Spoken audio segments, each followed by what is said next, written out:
This is the Man in Black, here again to introduce Columbia's program, Suspense.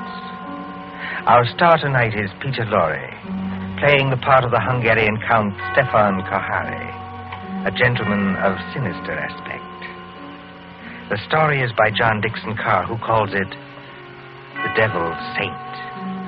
If you have been with us on these Tuesday nights, you will know that suspense is compounded in mystery and suspicion and dangerous adventure.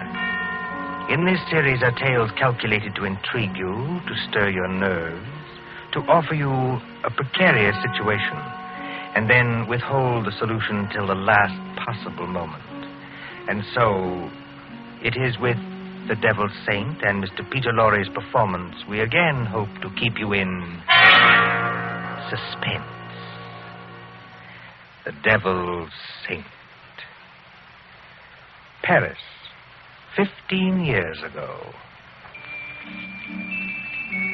Paris as it used to be, when lights twinkled from the old Trocadero to the hill of Sacré-Cœur, when taxicabs honked and the beat of tango swayed, and Chinese lanterns gleamed above the lake in the Bois, when, in short, you and I were young. Come then to the President's Ball at the Opera, St. Catherine's Day, 1927.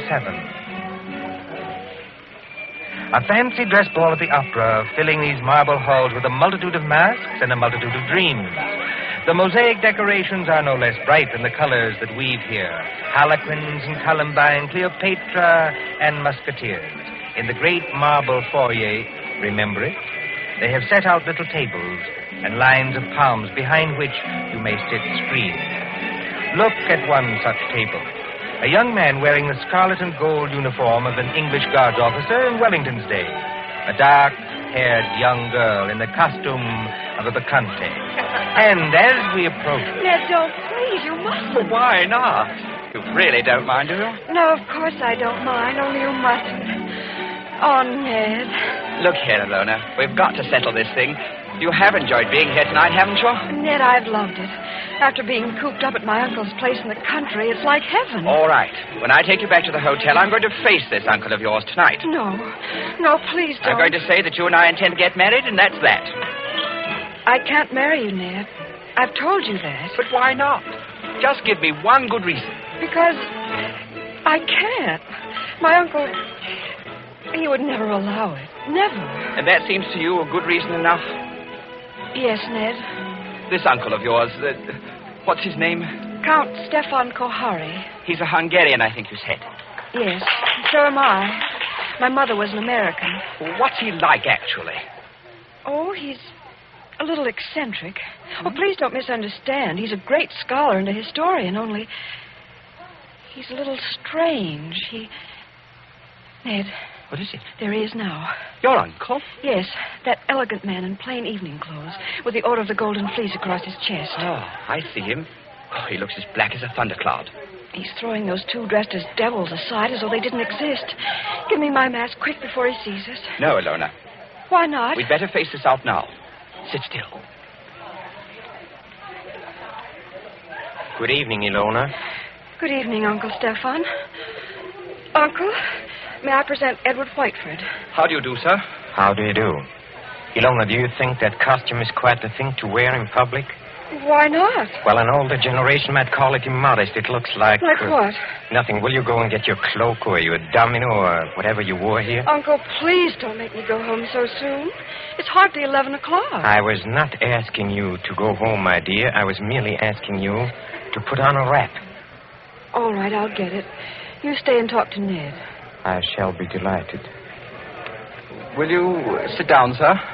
Thank you. You seem to have quite a gathering at this table. Oh, yes. Some friends of mine from the embassy. They're upstairs dancing now. Well, look, gases, and still more gases. You know, I was quite an adept once at musical gases. Have you ever tried it, young man? Well, it's very easy. You take a spoon like this, you see, and... Like it? Well, forgive me, sir, but there's something I'd like to ask you. Yes? I don't know exactly how to say this, so I'd better say it in the shortest way. I want to marry your niece. Well, look out, sir. You smashed one of the glasses. A few francs will pay for that. But there are other things of higher value, at least to me. Oh, maybe I ought to mention first that my full name is Lord Edward Whiteford. My father's the Earl of Grey. Indeed. I only mention that to show we're, well, respectable enough. Or the British ambassador will vouch for me, sir, if you would like to ring him up. And perhaps I ought to mention that I've always kept Ilona carefully guarded from the world. Almost too carefully guarded, don't you think? That, Lord Edward, depends on my reasons. Sorry, sir. You have known Ilona about how long? 4 days. 4 days. You wouldn't even choose a business partner in 4 days. Yet to want to marry my Ilona after 4 days. But we know our own minds, sir. You do, huh? Then you know more than the wisest man in this world. However, as one whose dearest wish is Ilona's happiness, I hope it is, Count Harry. Do you doubt what I say? Oh, no, sir. Well, I will make you a proposition. I own an estate in Touraine, not far from Paris. A little chateau, a few hundred acres, fishing. Very good stable of horses. I know. Ilona told me. Oh, she did? Well, then here is my suggestion. Why not come down and visit us for a week or two? Why, that's very decent of you, sir. Oh, not at all, not at all. And if at the end of that time you're not cured of this infatuation... Oh, it's not an infatuation. I swear it's not. No? Well, if at the end of that time you're not cured permanently of this feeling, you may take Ilona. And with my blessing. That's fair, isn't it? Oh, it's more than fair, Count Harry. I don't know how to thank you. Oh, well, please, don't even try. And at least I can promise you a very interesting experience. You see, at the Chateau d'Azay, there is one certain bedroom. We call it the tapestry room. Yes? Well, I assure you, it'll be very interesting for you to sleep in that room. Why? Is it haunted or something? Oh, no. No, not haunted.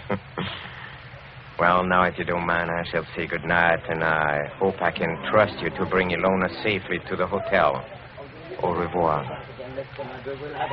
Look over there. What is it, sir? Just look. Streams of our fellow guests pouring down the main staircase. Shapes of nightmare. Shapes of delirium. Insane dead masks. Only the eyes move. Wouldn't we be terrified, perhaps, if he would look behind those gargoyle faces? Oh, no, I don't think so. They're only ordinary people like ourselves. That, sir, is where you make your mistake. Well, I shall expect you for the weekend, and encore une fois, au revoir. Ned. It's all right, Ilona. You can come out from behind those palms. What was he saying? I couldn't hear. Ilona, it couldn't be better. Well, he's a very decent old boy, actually. And he's invited me to the Chateau d'Azay. Did he say anything about the tapestry room? Yes. He invited me to sleep there. And you said? I said I would, naturally. You mustn't do it, Ned. I won't let you do it. Why the devil not? Because everybody who sleeps in that room dies. Dies? Are you serious? Oh, Ned, please don't do it. Oh, nonsense. There are a lot of superstitions about every old house. This isn't a superstition, Ned. It happened once when I was a little girl. A man insisted on sleeping there. They found him dead in the morning. So? How did he die? They don't know. There wasn't a mark on his body. He wasn't shot or stabbed or strangled or poisoned or hurt in any way. He was just dead.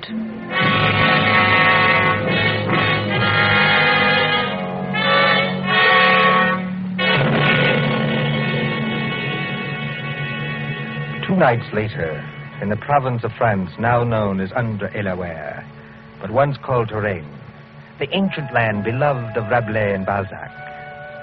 But now, as the wind moans down the valleys, and rain flickers across the apple trees, and thunder stirs in those haunted hills, it can bring little comfort to a young man driven in an ancient carriage from the railway station along snake-like roads. To what destination? Ahead, a lift of lightning shows the gray walls and conical slate-roofed towers of a chateau set some distance back from the road. Light shine from its narrow windows, dimly seen through the rain as... Driver. Coachman. Oui, monsieur. Is that the Chateau d'Azay up ahead? Oui, monsieur. I will take you to the very door if what? Why do you cross yourself? I am permitted. What should stop you? Only fear, monsieur. And I am not much afraid. What's that? Only the dogs, monsieur. They keep many dogs, large dogs, at the Chateau d'Azay. Well, here we are. Bonsoir, monsieur.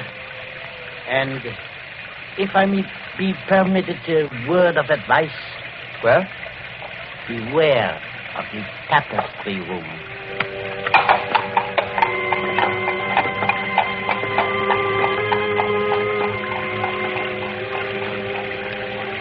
There isn't a bell on this door. There might at least be a knocker. Ah, got it.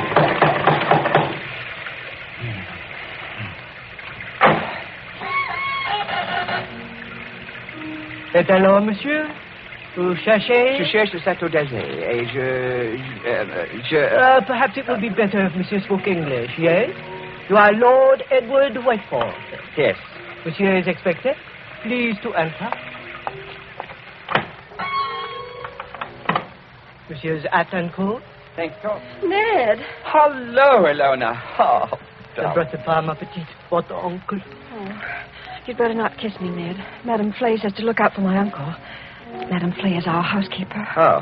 Well, where's your uncle now? In the drawing room. He's playing the piano. Come along.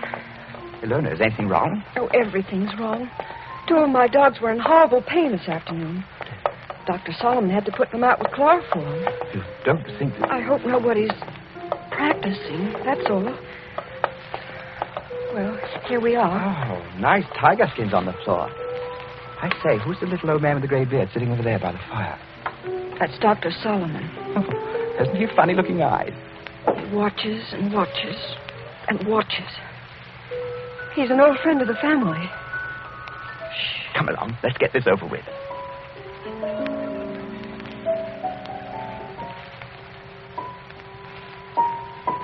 Ah, Lord Edward. Well, I see my niece has anticipated me. Welcome to the Chateau d'Azay. Thank you, Count Harry. Oh, you must be very wet after your long drive. Go up to the fire and warm yourself.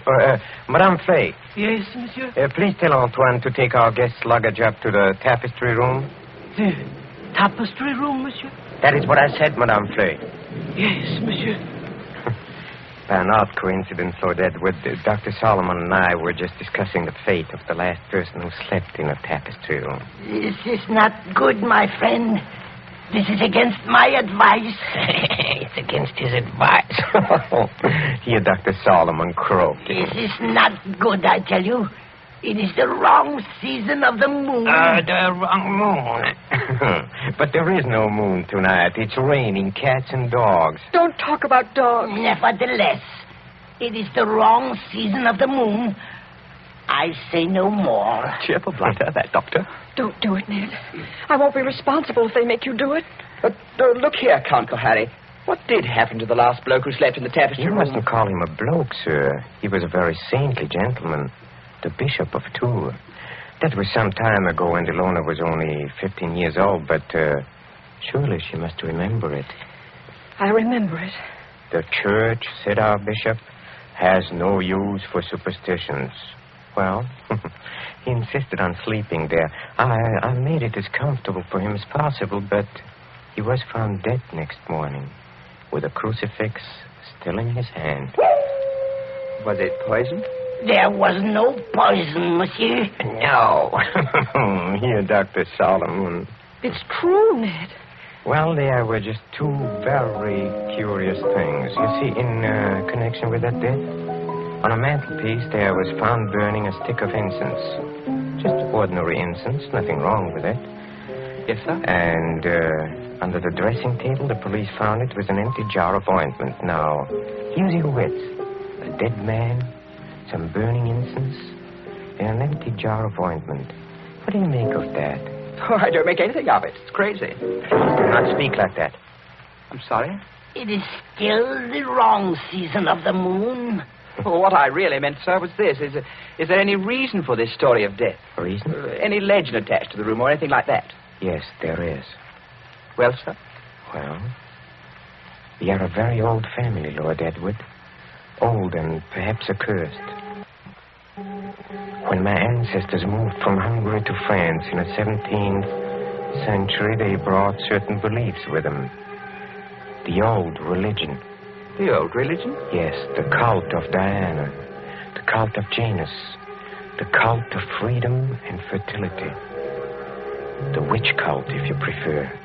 Oh, now look here, sir. Must we talk about this? Well, you smile, but when I say the word witch, you think of some humorous picture on a Halloween's card.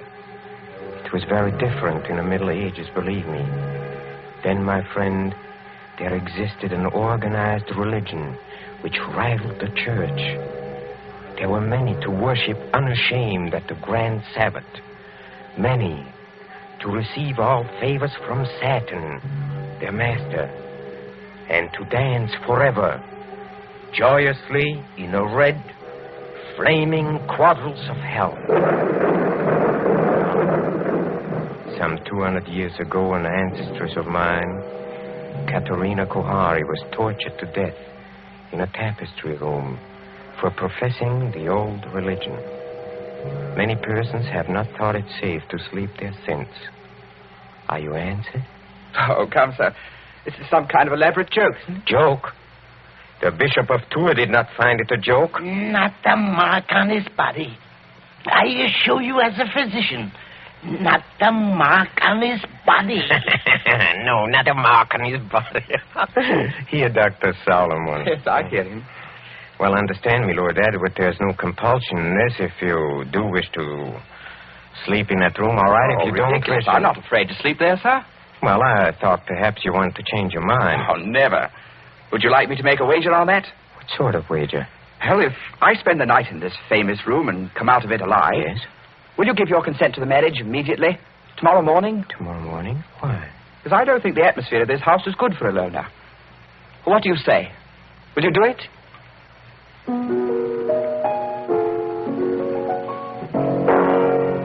Very well, Lord Edward. I accept the terms of your wager. Don't do it, Ned. For the love of heaven, don't do it.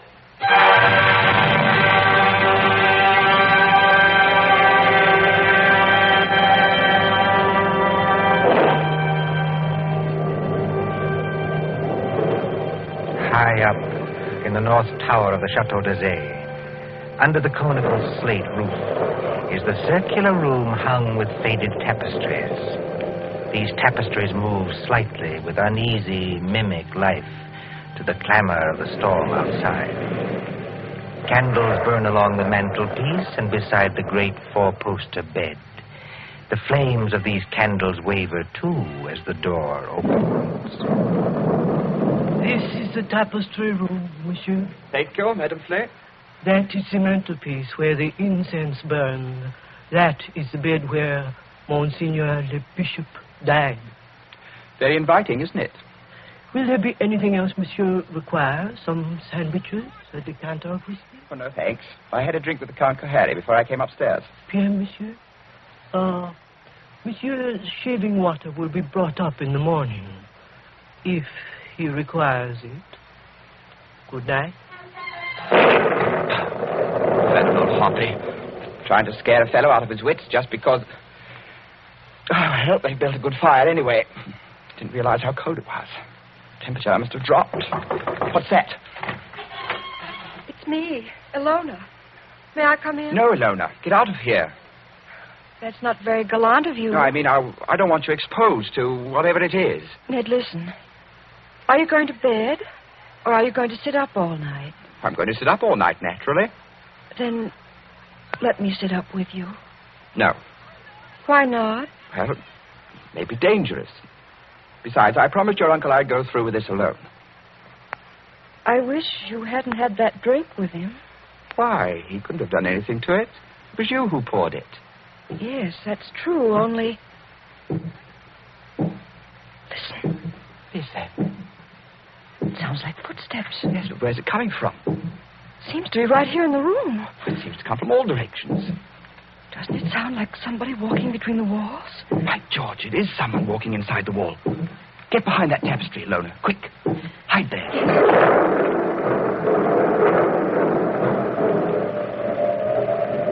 Count Kohari. Where did you come from? Oh, forgive me, Lord Edward, for seeming to appear out of the wall and between the tapestries. Like Mephisto appearing to Faust, huh? And this red dressing gown perhaps adds to the effect, too. How'd you get here? A passage between the walls? Yes, exactly. Well devised, my ancestors, for visiting this room. You know, they invented that when its occupant was so unmanly as to bolt the door. Door's not bolted. You could have walked straight in. But I couldn't have done it unobserved. No. Maybe not. Have you had any other visitors, Lord Edward? No. Are you quite sure of that? Quite sure. Well, then, since nobody saw me come here, I'll just sit down by the fire. Please sit opposite me. Is this the showdown, sir? I don't understand. Well, there's got to be a showdown between us. Is that why you're here? Oh, I'm here, young man, to explain certain things to you. Will you have a cigarette? Thank you. Oh, they're perfectly all right. If that is what you're afraid of. I'll have one, yes. A light? Thank you. Well, when I was discussing the witch cult a while ago, you didn't appear to think I meant what I said. Do you want a perfectly frank answer to that? Yes? I think you're mad enough to mean anything. What you say, in a sense, is quite true. Seeing an old and inbred family like ours, the mind can crack in the fantasies of witchcraft, become as real, well, more real than the living world.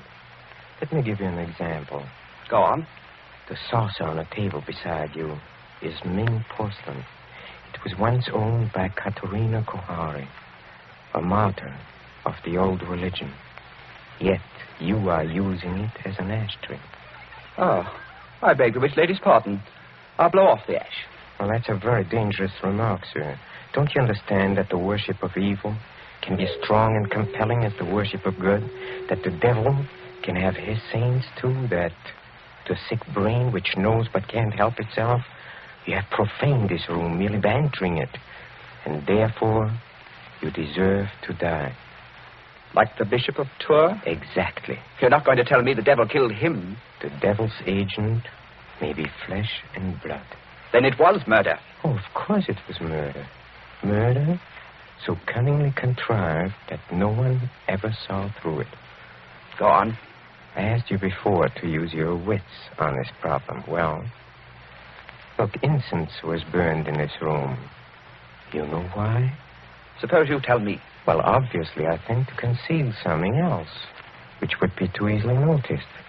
To conceal what? For instance, the smell of chloroform. Chloroform? Yes. A drug not well understood by laymen. Dr. Solomon, by the way, was using chloroform this afternoon to dispose of some dogs. So I've heard. Well, Dr. Solomon is old and very forgetful. You mean chloroform could be stolen? Oh, yes, it could be easily. Now, suppose I take a pad saturated with chloroform. I place it over the mouth and nostrils of a man already sleeping or drugged so that he gets no air. Wait a minute. That won't do. Why not? Chloroform burns and blisters when it touches the skin. You'd leave marks. Oh, not at all, my friend. Not at all. If I first covered the mouth and nostrils with some substance like... Ointment. Yes. Now you're waking up. Hi. Now observe what follows. In a few seconds, unconsciousness. In 2 minutes or 3 minutes, death. Certain death, yes. Oh, but chloroform, you see. It evaporates very quickly. There's no trace in the stomach since nothing has been swallowed. Well, delay your post-mortem for 24 hours. Very easy matter in these country districts, and no trace remains in the blood. Murder without a mark, Lord Edward. Murder without a mark. You can't do it, Count Kohani. There's one thing you're forgetting. What is that? I'm not sleeping and I'm not drugged. Oh, yes, you are. How? When? In the cigarette? No. In a drink you had with me. What was it? Morphine. And you've had enough to put 3 men to sleep. See, that's it. Well, try to get up. I'll do it. I'll do it. You see? You've knocked over the fire irons. You'd have been in the fire yourself if I hadn't caught you. Take your hands off me. Just as you please. If I could reach that bell pull. Well, but you can't. Well, better sit down again. You murdering lunatic. So that's how you killed the Bishop of Tours. And that's how you're going to kill me. Who, I? Well, you don't think I killed the Bishop of Tours? Didn't you? You fool. I'm not trying to kill you. I'm trying to save you. Dr. Solomon. Yes, monsieur. Well, come out. Come in the room. Come out and be my witness. Yes, monsieur. I shall always guard the family honor, even when I guess how men die. This young man evidently thinks I've been talking about myself. Am I, in a popular parlance, insane? Oh, monsieur. Heaven forbid. I have never known a saner man. Have you any notion, Lord Edward, why I brought you to this house? You would never have believed me if I had merely told you. So I had to bring you here to show you. Show me what? What? Look at the tapestries. Come out of there! Behind them. Come out of there! Hey, come out! Ilona! Yes, Ilona! Why do you think I've kept Ilona so well guarded from the world? Why, at a fancy dress ball, for instance, did I object to the costume of a medieval witch, whose dogs were poisoned so that chloroform should be brought? Who poured the drink, drugged with morphine? In the devil's name, what are you trying to tell me? It was Ilona.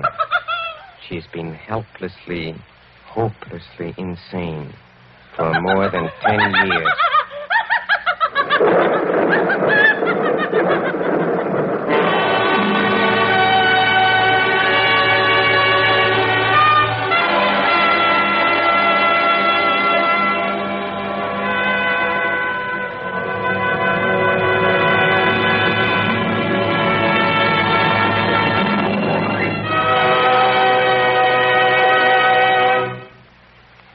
And so closes The Devil's Saint, starring Peter Lorre. Tonight's tale of suspense. This is your narrator, the man in black, who conveys to you Columbia's invitation to spend this half hour in suspense with us again next Tuesday.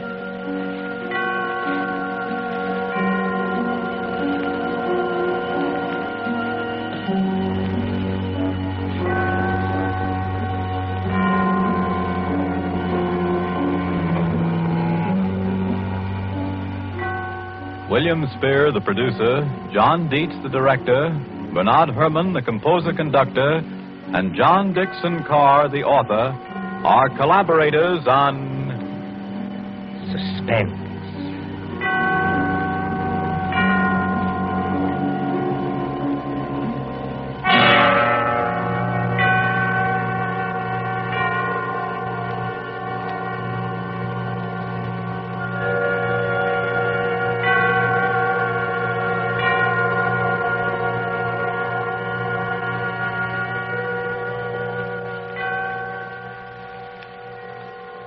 This is the Columbia Broadcasting System.